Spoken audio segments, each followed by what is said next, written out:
অন্তর্বর্তী সরকারের প্রধান উপদেষ্টা অধ্যাপক মোহাম্মদ ইউনূসের সঙ্গে বৈঠকে রোজার আগে ভোটের প্রস্তাব দিয়েছেন বিএনপির ভারপ্রাপ্ত চেয়ারম্যান তারেক রহমান।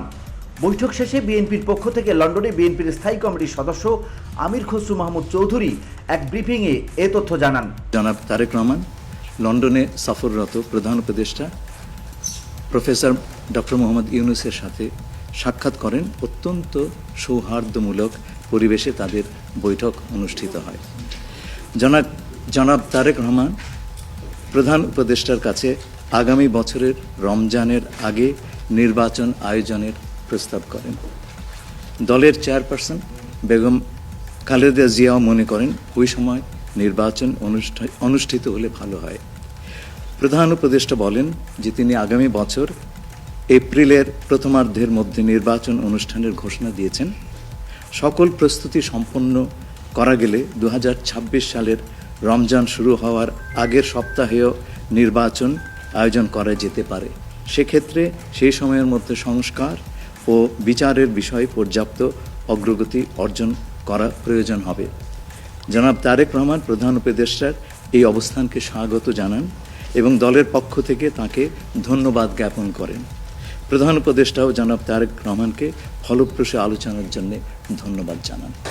নির্বাচনের সম্পর্কে আজকে যৌথ বিবৃতিতে আমরা বলে দিয়েছি দুপক্ষই, এবং নির্বাচন কমিশন আমরা আশা করব শীঘ্রই একটা তারিখ ঘোষণা করবে।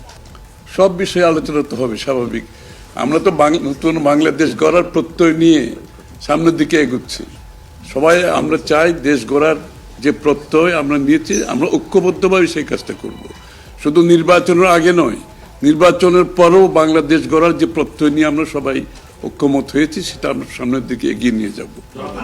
এর আগে লন্ডনের ডরচেস্টার হোটেলে স্থানীয় সময় সকাল 9টায় বৈঠকটি শুরু হয় আর শেষ হয় সকাল 10:30টায়। 1 ঘন্টার এই বৈঠকে নির্বাচন ছাড়াও বেশ কিছু বিষয়ে আলোচনা হয় প্রধান উপদেষ্টা ডক্টর মোহাম্মদ ইউনূস এবং তারেক রহমানের মধ্যে। না, জুলাই সনদ নিয়ে তো অলরেডি আলোচনা চলছে দেশে, এবং এই ব্যাপারে আমাদের মধ্যে অলরেডি সিদ্ধান্ত আছে যে ঐক্যমতের ভিত্তিতে জুলাই সনদ হবে, এবং সংস্কারের ব্যাপারেও একই উত্তর আমাকে দিতে হয় যে ঐক্যমতের পরিপ্রেক্ষিতে আমরা সংস্কার এবং জুলাই সনদ দুটাই করব। সকলের ঐক্যমতের পরিপ্রেক্ষিতে সেটা সিদ্ধান্ত নেওয়া হবে, এবং এটা আমি নিশ্চিত এটা খুব কম সময়ের মধ্যে আমরা সেই সিদ্ধান্ত নিতে পারব। বৈঠক শেষে ব্রিফিংয়ে প্রধান উপদেষ্টা নিরাপত্তা উপদেষ্টা এবং বিএনপির স্থায়ী কমিটির সদস্য আমির খসরু মাহমুদ চৌধুরী সাংবাদিকদের এসব কথা জানান।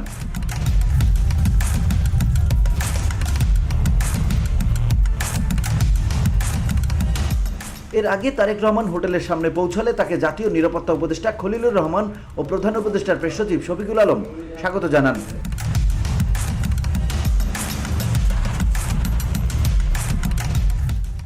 VOD Bangla news desk.